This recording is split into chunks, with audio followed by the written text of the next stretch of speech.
Paz, Senhor, boa noite a todas. Só dar um ok aqui. A paz, Senhor, boa noite a todas. Foi-me dada a missão de trazer uma palavra para vocês hoje. Com muita humildade, com muito carinho que eu faço isso. Dividir um pouquinho com vocês, porque eu também estou aprendendo, né? Um pouquinho. Cada dia que eu aprendo com todas, e cada dia que eu faço um devocional, eu aprendo ainda mais. E essa palavra falou muito ao meu coração, me exortou até, na verdade, e falou bastante comigo. Eu queria dividir um pouquinho com vocês o que Deus falou no meu coração essa noite, né? O nosso tema de hoje é reacendendo a confiança no amanhã. E o texto é Jeremias, capítulo 29, versículo 11. Jeremias, capítulo 29, versículo 11. E fala assim: Porque sou eu que conheço os planos que tenho para vocês, diz o Senhor. Planos de fazê-los prosperar e não de lhes causar dano. Planos de dar-lhes esperança e um futuro. Só para dar um contexto rápido aqui, o profeta Jeremias ele escreveu isso. É uma carta que ele fez para os exilados, né? O povo israelita estava exilado na Babilônia e eles estavam ali desanimados, né? Fazendo um resumo do resumo, desanimados, achando que Deus havia abandonado eles, né? Mas só que isso não era verdade. Deus tinha para eles, né? Entregou para eles através do profeta Jeremias. Ele tinha uma palavra de esperança, uma palavra de paz, né? Uma palavra de futuro para o povo, né? Que serve para a gente também nos dias de hoje, né? Quantos de nós não estamos nos sentindo, às vezes nos sentimos desanimados diante das lutas, né? Porque cada um sabe, né, a sua área de luta. E eu dividi esse versículo em três partes. A primeira parte que fala assim: porque sou eu que conheço os planos que tenho para vocês, diz o Senhor. Deus aqui está afirmando que Ele tem um futuro preparado para nós. Ele tem um plano individual e um propósito, né, para cada um de nós. Cada um da sua maneira individual que Ele nos vê, né? A gente se sente desanimado com a situação, às vezes a gente até questiona o porquê daquilo que está acontecendo, a gente fica abatido, enfim, a gente fica tentando achar explicação. Mas, na verdade, a gente esquece desse plano que Deus já tem definido para nós, né? E Ele sabe o começo e o fim da história de cada um de nós, né? Aquilo que Ele começou nas nossas vidas, Ele vai terminar, né? Ou seja, o que às vezes a gente não entende, o que é confuso para mim, o que é confuso para você, para Deus é claro, porque aquilo que os meus olhos humanos não conseguem ver, não conseguem alcançar, Deus já viu lá na frente, porque Ele já tem um plano traçado para cada um de nós, né? Ele afirma, olha, eu conheço os planos que eu tenho para você, ou seja, é um plano individual, é um plano pessoal, né? E todo plano dele tem um propósito. Talvez nessa situação, nesse momento, não está vendo, mas tem lá na frente, quantas vezes eu mesmo já passei por situações que no momento eu não estava entendendo, mas lá na frente eu fui entender o porquê daquilo que está acontecendo e para que aquilo estava acontecendo, né? E essa afirmação a gente tem que fazer todos os dias, que mesmo quando a gente não está entendendo o porquê disso está acontecendo, Deus está fazendo. E a gente pode descansar sabendo que ele sabe de todas as coisas. A segunda parte do versículo: planos de fazê-los prosperar e não de causar danos. Deus está afirmando aqui que o plano dele é que eu e você possamos viver na plenitude dele, na confiança dele. Ou seja, o sofrimento, ele é temporário e tudo tem um propósito, não é o nosso fim ali. Entendeu? Tá doendo o propósito, tá doendo o processo, mas não é porque Deus quer nos machucar, não é que Ele quer nos ferir, né? Ele quer moldar o nosso caráter, Ele quer nos fortalecer, fortalecer a nossa fé, e nos preparar para viver o cumprimento das promessas dele na nossa vida. Às vezes a gente não está pronto para viver essa promessa, né? E o que eu aprendi nesse versículo é que se hoje algo não faz sentido para mim, é porque esse processo não terminou, né? Eu estou vivendo um processo de desafios muito grande com relação à criação de filhos de uma idade que já acha que eu sou adulto, mas não é adulto. Porque eles têm muito assim, né? A mãe é adulto, porque já está com 18 anos, mas não é adulto, né? E a gente, como mãe, a gente tenta orientar, a gente fala, não, você não é adulto ainda, você acabou de sair da adolescência, não sabe nem o que que é a vida ainda. Então, eu sou confrontada muito com isso. Mas só que isso estava me machucando muito, né? Porque eu fico, meu Deus, onde que eu errei? O que que eu poderia fazer para estar melhorando isso ou aquilo? E eu ficava me cobrando. E sofrendo muito com isso, né? Só que agora, hoje, né, eu coloquei isso nos pés do Senhor mesmo. Então, às vezes, quando vem esse desafio, quando vem esse confronto, e às vezes eu quero dar uma baqueada de ficar, nossa, meu Deus, por que que está acontecendo isso? Já não entristece mais o meu coração. Eu penso, não, eu não estou entendendo esse desafio, mas eu vou confiar que Deus sabe o que é melhor, Ele sabe, Ele vê o amanhã que eu não vejo, né? E é assim que nós devemos nos comportar, né? Nós devemos confiar que Deus está no controle, que Ele sabe, né, de todas as coisas que podem acontecer na nossa vida. E a terceira parte do versículo é: planos de dar a vocês esperança e um futuro. Quando nós estamos esperando o cumprimento das promessas de Deus na nossa vida, a gente tem que ter uma intimidade com o Senhor. Porque essa intimidade revelada, né, através do Espírito Santo, ela nos dá uma paz, ela traz essa paz. E se a gente tem essa paz de que as promessas, tudo que Deus falou para minha vida, para sua vida, vão se cumprir, se a gente descansa que Deus sabe o que é melhor para nós, a gente vai sentir paz, a gente não vai ficar magoada, a gente não vai ficar abatida, né? Quando vier a luta, você vai pensar, não, essa luta aqui tá difícil, mas Deus está no controle de todas as coisas. E ele está afirmando aqui que esse lugar, porque, veja bem, em Jeremias 29:10, Deus avisou para o povo que eles iam ficar ali 70 anos no cativeiro. Então, houve um aviso ali, olha, vai ter um tempo de espera, mas o fim desse sofrimento ele vai chegar, né? E esse fim não é acabar com tudo, né? É um fim de esperança, né? Essa resposta rápida que às vezes a gente quer para o momento que a gente está passando, a gente ora hoje já quer a resposta amanhã. Esse tempo de espera é não é o nosso tempo, é o tempo de Deus. Porque o tempo dele de cumprir as promessas vai ser no tempo certo. E a gente tem que confiar que ele sabe de todas as coisas, né?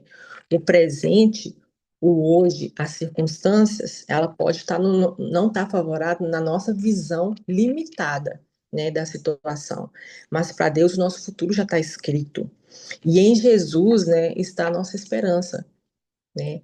Por todas as vezes que a gente coloca o nosso joelho no chão, todas as vezes que a gente vai pedir a Deus uma orientação, pedir a Deus para nos cobrir com a graça imerecida, Ele está nos renovando, Ele está nos afirmando todos os dias que Ele é a nossa esperança, que não existe outra esperança a não ser Jesus. E esse amanhã, ele tem propósito e Deus é fiel para cumprir tudo aquilo que ele prometeu. O fim que Deus preparou, esse fim é um fim de vitória. Não é um fim de amargura, não é um fim de tristeza, é um fim de vitória. Amém? Eu e você, a gente não sabe o que vai acontecer amanhã. Na verdade, a gente não sabe nem o que vai acontecer daqui uma hora. A gente está aqui hoje, mas a gente não sabe se daqui uma hora a gente vai estar aqui nessa terra. Então a gente tem que ter esse discernimento de saber que Deus sabe de tudo que é melhor para nós. Ele conhece o fim, o meio, o princípio, o meio e o fim da nossa vida. E ele lembra que o plano dele não é de destruição, ele é de renovo através do Espírito Santo. Pode até demorar, mas o tempo de Deus ele é perfeito. E eu tenho aqui na minha Bíblia A minha Bíblia é aquela Bíblia, eu estou com a Bíblia NVI de estudo, e ela tem um índice de assuntos, onde eu fui dar uma pesquisada aqui, e tem do A até o Z, né, de todos os assuntos que tem na Bíblia. E eu achei super interessante, porque eu fui procurar sobre esperança, e ele me deu, assim, vários versículos que eu queria dividir com vocês, né? Em Romanos, capítulo 15, versículo 13. Fala assim, Romanos, capítulo 15, versículo 13. Que o Deus da esperança os encha de toda alegria e paz, por sua confiança nele, para que vocês transbordem de esperança pelo poder do Espírito Santo, né? Reconhecer, a gente reconhecer aqui que a nossa esperança vem de Deus, através do Espírito Santo que habita em nós. Quando a gente tem intimidade com Deus, quando a gente tem o Espírito Santo dentro de nós, essa esperança ela é renovada todos os dias. Quantas as vezes a gente já ouviu falar, né? Tem aquela frase que eu não vou lembrar exatamente, mas que fala que quando você vai dormir chorando e aí você acorda de manhã é, renovado. É isso que Deus está falando aqui, que a nossa esperança está nele, que todos os dias de manhã a gente tem a chance de renovar essa esperança através do Espírito Santo de Deus que habita em nós. Essa confiança. E, Cristina, Cris escreveu aqui Lamentações. Eu tenho esse que a Cris. Isso mesmo, meninas, me ajudem aí. E o outro versículo que eu achei também, que eu queria dividir com vocês, tá? Foi o que eu acabei de falar, que é o Jeremias 29:11, que é a gente confiar. Eu não vou ler ele de novo, que a gente já leu, que é a gente confiar que Deus tem um plano individual para cada um de nós. E esse plano individual tem um propósito. Deus vê o amanhã, mesmo quando para nós não existe solução. Ele nos mostra um futuro cheio de paz e esperança. Amém? O outro versículo também, outra parte bíblica. Lamentações, Tia Cris, capítulo 3, versículo 22 ao 23. Lamentações, capítulo 3, versículo 22 ao 23. Graças ao grande amor do Senhor, é que não somos consumidos, pois as suas misericórdias são inesgotáveis, renovam-se cada manhã. Grande é a sua fidelidade. O cuidado de Deus é diário. Cada manhã a nossa esperança é renovada. Todos os dias nós temos a oportunidade de termos a nossa esperança renovada em Deus. Todos os dias. Deus nos dá essa oportunidade. E a gente tem que aproveitar essa oportunidade. Amém? A próxima passagem bíblica é 1 Pedro 5, capítulo 5, versículo 7. 1 Pedro, capítulo 5, versículo 7. Lancem sobre ele toda a sua ansiedade, porque ele tem cuidado de vocês. Olha só, entregue o seu fardo para Jesus.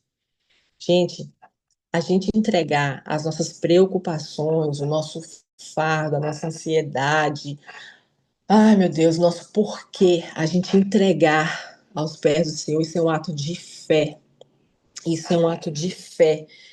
E isso nos dá paz. Isso foi o que mais falou comigo, assim, porque eu tenho vivido isso, de entregar ao Senhor toda a minha ansiedade, toda a minha preocupação, toda a minha dúvida, todos os meus porquês aos pés dele. E reafirmar, Senhor, eu não entendo, mas eu continuo firme, confiando nas suas promessas, confiando que o Senhor sabe o que é melhor para mim, que o meu olho limitado não vê, mas o Senhor sabe. E é essa confiança, é essa fé que nós temos que ter todos os dias. Quando você ficar desanimada, quando algo acontecer e você falar, e alguém falar com você, mas isso aconteceu. Repreende no mesmo instante, eu repreendo em nome de Jesus. O meu Deus sabe, os planos que Ele tem para mim. Ele me disse, Deus nos disse, eu sei os planos que eu tenho para você. Lembre-se disso. Deus não é homem para mentir, ele mantém as promessas dele. Não desanime diante dos desafios. Amém? A próxima passagem bíblica, Hebreus, capítulo 12, versículo 2. Hebreus, capítulo 12, versículo 2. Tendo os olhos fitos em Jesus, autor e consumador da nossa fé. Ele, pela alegria que lhe fora proposta, suportou a cruz, desprezando a vergonha e assentou-se à direita do trono de Deus. Aleluias. Jesus venceu o mundo e ele prometeu estar conosco até o fim. Mantenha os olhos fixos em Jesus. Nós não estamos sozinhas. Jesus nos capacita a vencer. Jesus é a nossa esperança viva. Que a gente possa hoje reconhecer que a nossa esperança vem de Jesus. Que nós possamos confiar nos planos de Deus o tempo todo. Que nós possamos entregar a nossa ansiedade, o nosso fardo, a nossa dúvida, o nosso cansaço mental aos pés dele, que ele vai trazer alívio. Que nós possamos manter os nossos olhos fixos no autor e consumidor da nossa fé, que é Jesus. Amém? Meninas, minha palavra para vocês hoje, ela foi breve, mas foi o que Deus colocou no meu coração. E eu espero que eu tenha conseguido passar para vocês um pouquinho do que Deus falou no meu coração hoje. E para mim foi muito forte, porque eu me vi, eu me vi nesse versículo, eu me vi desanimada, eu me vi questionando, eu me vi ansiosa e eu me vi frustrada. Mas quando eu mergulhei aqui nesses versículos, nessa palavra, eu confesso que eu saí renovada. O Espírito Santo de Deus me renovou hoje. E eu espero que vocês possam se sentir renovadas hoje com essa palavra, em nome de Jesus. Amém? Eu vou fazer uma oração para a gente poder abrir para quem quiser fazer algum tipo de comentário. Vamos orar? Querido Deus e meu Pai, santo é teu nome, Senhor Jesus. Jesus, muito obrigada, Senhor, porque o Senhor é a nossa esperança, Pai. Jesus, renova, Pai, a nossa esperança todos os dias, Senhor Jesus. Renova e fortaleça a nossa fé, Pai. Renova a nossa confiança, Senhor Jesus. Não nos deixe ficar abatidas, não nos deixe ficar desanimadas, Senhor Jesus. Nos lembre, Pai eterno, de todos os planos que o Senhor tem para nossas vidas, Senhor Jesus. Nós sabemos que o Senhor é o autor e consumidor da nossa fé, Pai. O Senhor não é homem para mentir, Jesus. Nós cremos, Senhor Jesus, que tudo aquilo que o Senhor começou nas nossas vidas, o Senhor vai terminar, Senhor Jesus. Nós cremos, Senhor Jesus, que nossos pensamentos serão alinhados com os teus, Pai. Nós cremos, Senhor Jesus, que todos os dias a nossa fé, a nossa esperança será renovada em Ti, querido Deus, através do Teu Espírito Santo, Pai eterno. Deus Pai Todo-Poderoso, muito obrigada, Jesus. Obrigada por Tua graça imerecida, Senhor. Obrigada, querido Deus, pelo Teu sacrifício na cruz, por remissão dos nossos pecados, Senhor Jesus. Obrigada por nos amar, Pai. Obrigada, Jesus, por esse amor incondicional, Senhor Jesus. Pai, nós te adoramos, Senhor. Não nos deixe nos afastar de Ti, Pai, diante das situações da vida. Não nos deixe desanimar, Senhor Jesus. Traga, Jesus, a nossa memória, ao nosso coração, Pai. Tudo aquilo que o Senhor já fez nas nossas vidas, Pai. Tudo aquilo que o Senhor fez, porque cada um de nós aqui presente, nós temos bênçãos incontáveis para contar, Senhor Jesus, daquilo que o Senhor fez nas nossas vidas, Pai. E nós cremos, Senhor Jesus, nas Suas promessas, Senhor.